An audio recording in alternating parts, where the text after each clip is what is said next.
Hello friends,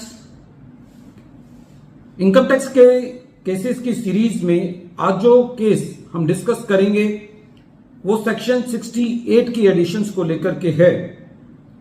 कई बार दिमाग में ये प्रश्न आता है कि क्या किसी इनकम पर दो बार टैक्स लिया जा सकता है। इनकम टैक्स के केसेस में या इनकम टैक्स के मैटर्स में कई बार ऐसा चीज सामने आती है कि ऐसा महसूस होता है कि रेवेन्यू इस इनकम पर दो बार टैक्स ले रहा है। उदाहरण के तौर पर सपोज करो कि एज एन एसएससी मैंने कोई एक्सपेंस क्लेम किया और एक्सपेंस क्लेम करते वक्त रेवेन्यू ने यह पाया कि ये एक्सपेंस सपोर्टेड नहीं है प्रॉपर वाउचर से और रेवेन्यू ने मेरी इनकम में उसको ऐड कर दिया। सपोज करो मैंने ये किसी को कमीशन पे किया था 10 लाख रुपए का और जिसको मैंने पे किया था उसने अपनी इनकम में ऑलरेडी ऐड कर दिया है।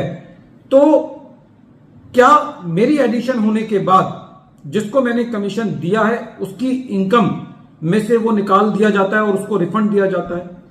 इसका सिंपल आंसर है नो, क्योंकि जब कभी भी एडिशन की जाती है तो जिसकी एडिशन की जाती है उससे उस पर टैक्स ले लिया जाता है। इसके अपोजिट जिसके पास वो इनकम गई हुई होती है, चाहे उसने उस इनकम पे टैक्स दे भी दिया होता है, तो वो आदमी उसका रिफंड ये कह के नहीं ले सकता कि दूसरे आदमी की इनकम में आपने उसको ऐड कर दिया है, उससे टैक्स ले लिया है।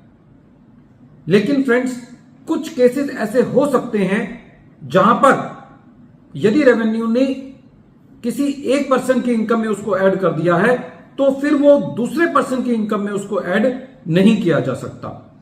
यही issue present case principal commissioner of income tax versus Narsingh Ispat limited के केस में सामने आया। यह केस कलकत्ता हाई कोर्ट ने डिसाइड किया और इस केस का जजमेंट 11 मार्च 2024 को आया और यह केस 463 ITR पेज नंबर 566 पर रिपोर्ट हुआ।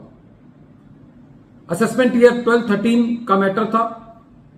एसएससी को शेयर एप्लीकेशन मनी रिसीव हुआ और during the assessment proceedings assessing officer ने सेक्शन 68 के अंदर यह कहते हुए शेयर एप्लीकेशन का एडिशन कर दिया कि जहां से यह शेयर एप्लीकेशन मनी आया है उस सब्सक्राइबर का क्रेडिट वर्थिनेस जो है वो प्रूव नहीं हो पाया है।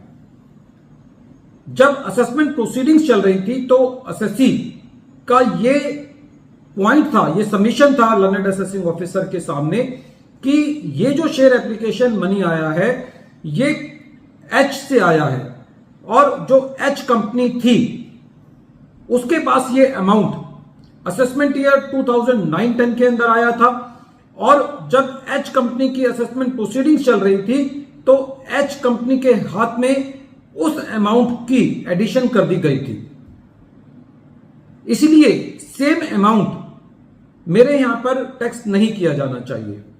एसएससी ने ड्यूरिंग द असेसमेंट प्रोसीडिंग्स इस चीज को एस्टेब्लिश कर दिया था डायरेक्ट लाइव लिंक के द्वारा कि जो शेयर सब्सक्राइबर है जिसका एडिशन 2009-2010 में कर दिया गया है, जिस अमाउंट को लेकर के वही अमाउंट जो है वो एसएससी को as a share application money receive हुआ था। लेकिन लर्नेड असेसिंग ऑफिसर ने एसएससी के सबमिशंस को नहीं माना।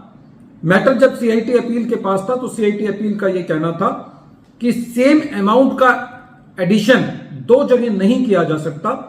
जब रेवेन्यू ने एच के केस में जो कि शेयर सब्सक्राइबर था उसके केस में उसको ऐड कर दिया है, उस पर टैक्स ले लिया है, तो अब यह सेफली कहा जा सकता है कि जो अमाउंट है उस अमाउंट की क्रेडिट वर्थिनेस जो है वो प्रूव हो गई है, वो टैक्स पेड अमाउंट है और उस अमाउंट को अब दोबारे एसएससी के हैंड्स में ऐड नहीं किया जा सकता।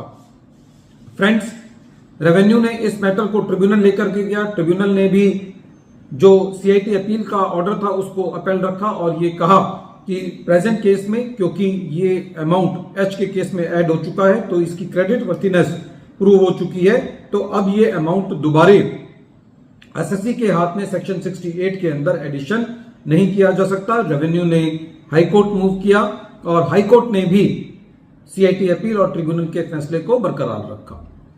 वीडियो के अंत में एक बार फिर मैं केस का नाम रिपीट कर रहा हूं। केस का नाम है principal commissioner of income tax versus Narsingh Ispat limited, और ये केस 463 ITR पेज नंबर 566 पर रिपोर्ट हुआ। मैटर कलकत्ता हाई कोर्ट ने डिसाइड किया और इस केस का जजमेंट 11 मार्च 2024 को आया। Thank you friends.